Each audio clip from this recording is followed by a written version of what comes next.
Сайн байцгаана уу үзэгчдээ. Говьсөнбөр аймгийн Залуусын телевиз энэ удаагийн ярилцах цаг нэвтрүүлэгтээ Говьсөнбөр аймаг дахь цагдаагийн хилцээний гэр бүлийн хүчирхийлэл хүүхдийн гэмт хэрэгээс урьдчилан сэргийлэх ахлах мэргэжилтэн цагдаагийн хошууч Батолд болон Говьсөнбөр аймаг дахь цагдаагийн хилцээний замын цагдаагийн тасгийн ахлах зохицуулагч одоо 2 нарыг өрөө оролцуулаад байгаа юм а. Тэгэхээр хичээлийн шинэ жил эхэлсэнтэй холбогдуулан Говьсөнбөр аймгийн цагдаагийн хилцээний зүгээс Говьсөнбөр аймгийн хэмжээнд ямар үйл ажиллагаануудыг зохион байгуулан ажиллаж байна. Энэ талаар та бас хэлэхгүй тий. За юуны өмнө үзэгч та бүхэндээ энэ өдрийн мэндийг хүргэе. За тэгээд цагдаагийн байгууллага нь бол жилийн төлөвлөгөө, сар улирал 7 хоногоор нь төлөвлөгөөгөө боловсруулж нөхцөл байдлын судалгаан дээр үндэслээд урьдчилан сэргийлэх ажил арга хэмжээнүүдийг зохион явуулдаг.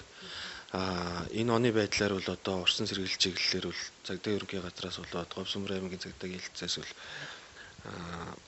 эхний сарын 9 сарын байдлаар бол одоо сэрэмжлийн нэгдийн хуулиа мөрдийн хуулийн хэрэгжилт хайрлагдсан хүүхэд, хамгаалагдсан хүүхэд гих мэтчлээ одоо ээлж дараатай арга хэмжээнүүдийг бол одоо дараа үе шаттайгаар бол зохион явуулж байгаа. За өнөөдрийн байдлаар бол одоо энэ оны 8 сарын 27-ны өдрөөс 9 сарын 17-ны өдрийг одоо дуустал хичээлийн шинэ жил нэгдсэн арга хэмжээ бол улсын хэмжээнд бол зохион явагдаж байна. За хичээлийн шинэ жил нэгдсэн арга хэмжээний өрөөнд бол манай аймгийн Говьсөнбөр аймаг дахь цагдаагийн хилцээс бол одоо 9 сарын 1-ний өдөр бие бүрэлдэхүүнээр ажиллан хөдөлгөөний аюулгүй байдал болон хэвжирмийн амгалтыг зохион байгуулж эргүүл маршрутанд оруулан ажилласан. За үүний дараа бол одоо төлөвлөгөөнд тусагдсан ажлуудын дагуу одоо ээлжид ажлууд бол хийгдэж байна. За мөн одоо хүүхдийн гэмт хэрэгээс орсон сэргийлэх аюулгүй байдлыг хангах эцгийн оролцоог нэмэгдүүлэх чиглэлээр одоо сургуулийн орчинд сэргийлэгч бүлгэм, скул полицей гэсэн ажил арга хэмжээнүүдийг бол одоо зохион явуулаад үйл ажиллагааг нэрчимжүүлээд ингэ явж байна. Мөн одоо өчигдрийн байдлаар бол одоо аймгийнхаа хэмжээнд үйл ажиллагаа явуулдаг ерөнхий боловсролын сургуулиуд, политехникийн коллежүүдтэйгээ одоо хүүхдийн гэмт хэрэгээс оршин сэргийлэх аюулгүй байдлыг хангах эцгийн оролцоог нэмэгдүүлэх чиглэлээр хичээлийн шинэ жилд одоо хамтран ажиллах гэрээг одоо байгуулан мэргэжил арга зүйн зөвлөгөө өгөөд ингэ явж байна. Яг энэ хүү зохион байгуулж байгаа үйл ажиллагаануудад зөвхөн цагдаагийн байгууллагын одоо ажилчдаас гадна эцэг эхчүүд өөр ер нь хамрах хүрээ хэрэг байх юм талаар. Тэгээд ер нь Говьсөнбөр аймгийн хэмжээнд одоо гэмт хэргийн гаралт яг энэ хичээлийн шинжил эхлэлтэй холбоотойгоор хүүхдүүдтэй холбоотойгоор гаралт хэр их байдгийг өнгөрсөн оныхтай ч юм уу харьцуулах юм бол. За одоо манай аймгийн хэмжээнд гэх юм бол бага насны хүүхдийн гэмт хэрэгээс оршин сэргийлэх чиглэлээр бол одоо хүүхэд гэрэл хөгжлийн газар, дэлхийн зүүн олон улсын байгууллага, аймгийн гэмт хэрэгээс оршин сэргийлэх ажлыг зохицуулах салбар зөвлөл, боловсролын газар, эрүүл мэндийн газар ингээд бид бүгд одоо төрийн байгууллага, төрийн бос байгууллагууд бол нэгт уялдаа холбоотойгоор одоо ингэж ажилладаг. За гэмт хэрэг зөрчлийн талаар гэж ярих юм бол одоо энэ оны эхний 9 сарын байдлаар бол одоо хүүхдийн эсрэг үлдэгдсэн гэмт хэрэг бол өмнөх оныхоос бол 11 жир өссөн үзүүлэлттэй явж байгаа.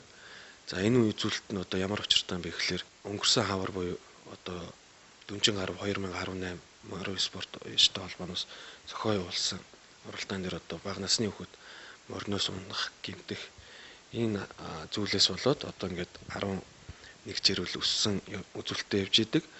За хүүхэд тохирсон хэрэг гэх юм бол 2017 онд 8 нэгж байсан бол энэ онд 4 нэгж болж 4 нэгжээр одоо 50%-аар буурсан үзүүлэлттэй байгаа хүүхэд оролцсон гэмт хэрэг бол. За гэр бүлийн хүчирхийлэл үйлдсэн гэмт хэрэг бол одоо 17 онд 9 нэгж, энэ онд одоо 15 нэгж ингээд 6 нэгжээр өссөн үзүүлэлттэй явж байгаа. За энэ өссөн үзүүлэлт маань бол одоо гэр бүлийн хүчирхийлэлтэй тэмцэх тухай хууль маань 2017 оны 2 сарын 1-ний өдөр одоо хэрэгжиж эхэлсэн. За үүнтэй холбогдуулаад гэр бүлийн хүчирхийллээс гэмт хэрэгээс урьдчилан сэргийлэл ажил арга хэмжээнүүдийг бол маш үр дүнтэй олон нийтэд хүргэсэн бас нэг талдаа сайшаалтай тал байгаа. Нөгөө талдаа бас гэр бүлийн хүчирхийллийн хэрэг дуудлага өсөж ийнэ гэдэг нь бас нөгөө талдаа бас асуудлууд байж байгаа. Хэрэг зөрчлийн хувьд бол ийм байна. За энэ оны байдлаар бол одоо гэр бүлийн хүчирхийлэл үйлдсэн зөрчил маань гэх юм бол гэр бүлийн хүчирхийллийн тухай зөрчлийн тухай хуулиар бол энэ онд 11 хүнийг одоо баривчилсан байгаа. Өмнөх онд бол одоо 8 хүн баривчилсан. Ийм одоо тоо мэдээ статистик дүн үзүүлэлттэй явж байгаамаа. Хүүхдийн хүчирхийлэл, гэр бүлийн хүчирхийлэл гэж ярьж байна. Яг хүүхдүүд одоо хүчирхийлэлд өртөх эсвэл гэмт хэрэгт холбогдох энэ тал дээр нь эргээд яг хүүхдүүдтэй нөгөө зөвхөн ингээд цагдаагийн байгууллага маань одоо хэрэг хийсэн хүмүүсийн баривчлах, хорих гэдгээс илүү яг сэтгэл зүй талаас нь ч юм уу тиймэрхүү мэдээлэл зөвлөгөө өгөх ажил хэрэг явагдаж байна.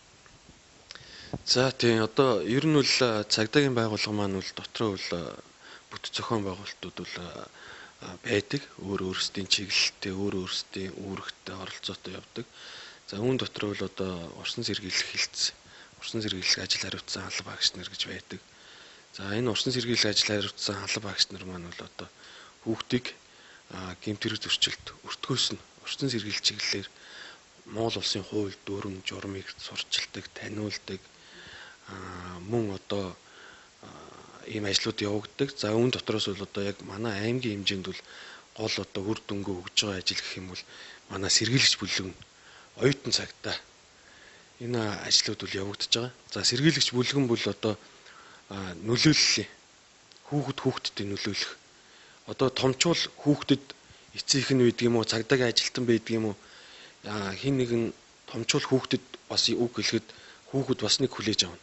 Үеийнгийн найз нь бас нэг ямарваа нэгэн байдлаар хандгад хүүхэд бас өөр хүлээж авна. Тийм учраас сэргийлэгч бүлгэмийн манай хүүхдүүд байдаг. Хүүхдүүд маань нөлөөллийн ажлыг хийж байдаг.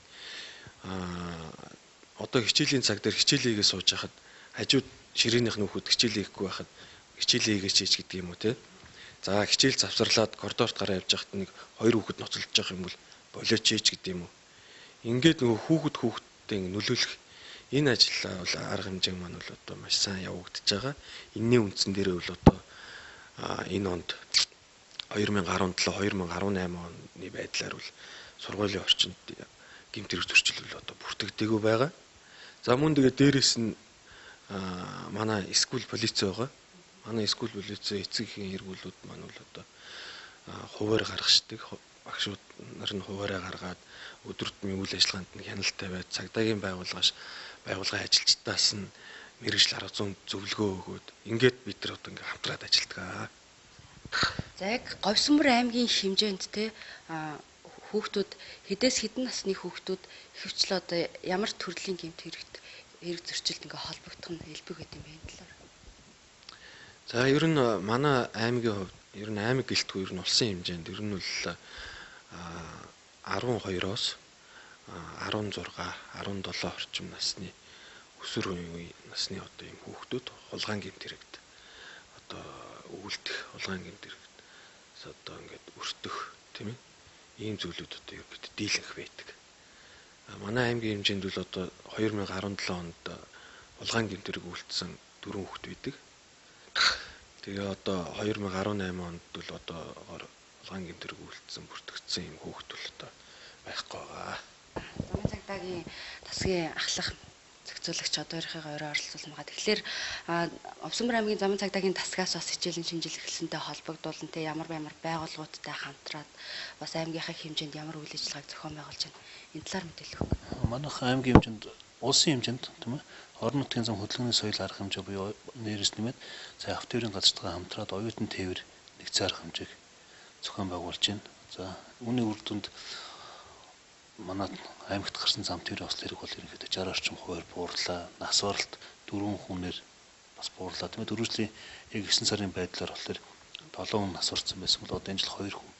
Тийм ээ цагдаагийн байгууллага амралтгүй өдөржингүү энэ гудам замд хяналт шалгалт үр тавьсны үр дүнд болохоор бид нар бас нэг 5 хүний амнаас аварчуудаа л гэж үзээд байна.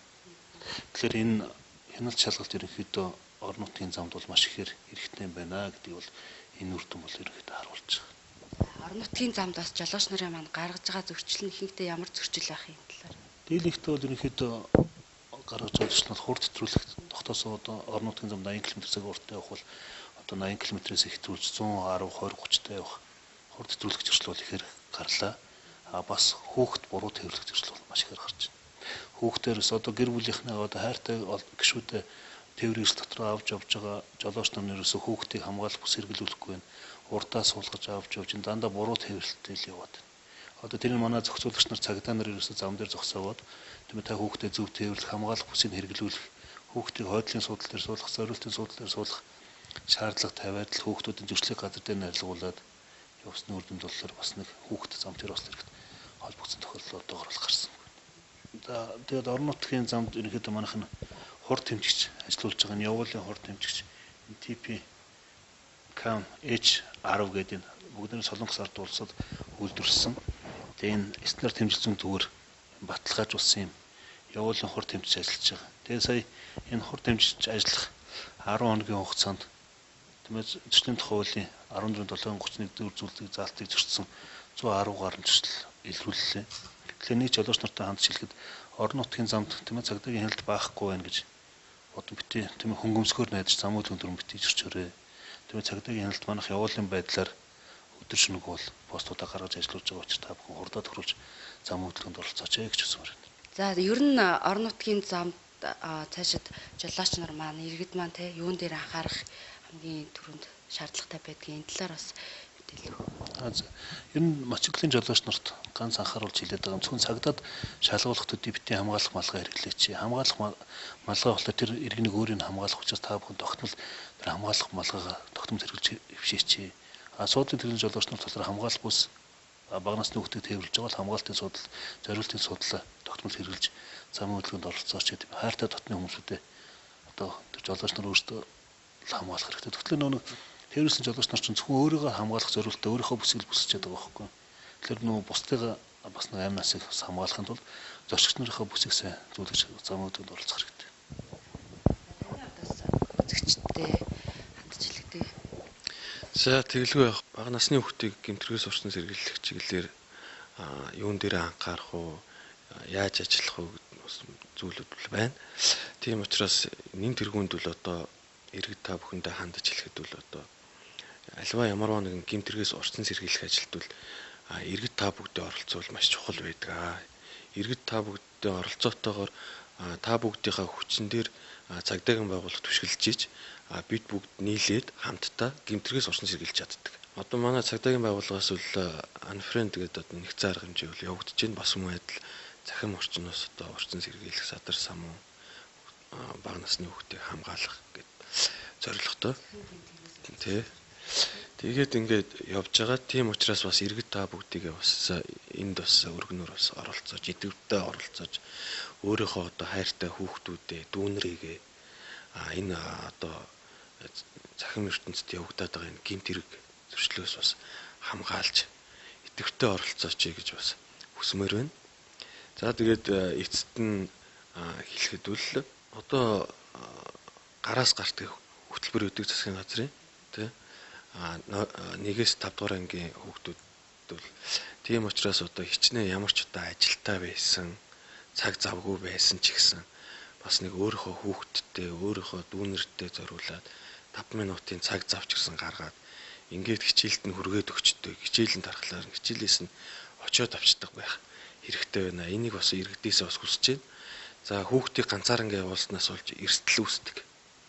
За годомжинд одоо тэр нохоонд хазуулах ч юм уу тийм ээ ямар нэгэн гэмт хэрэг зөрчилд өртөх юм уу, төөрөх юм уу, сургаггүй алга болох юм уу, зам тээврийн осолд өртөх юм уу, ингээд ийм эрсдлүүд маш их гардаг учраас бага насны хүүхдийг тэр дотроо одоо 1-5 дугаар ангийн хүүхдүүдийг гараас гарт энэ хөтөлбөрийн хүрээнд одоо энийг дагаж мөрдөж хэвших хэрэгтэй байна.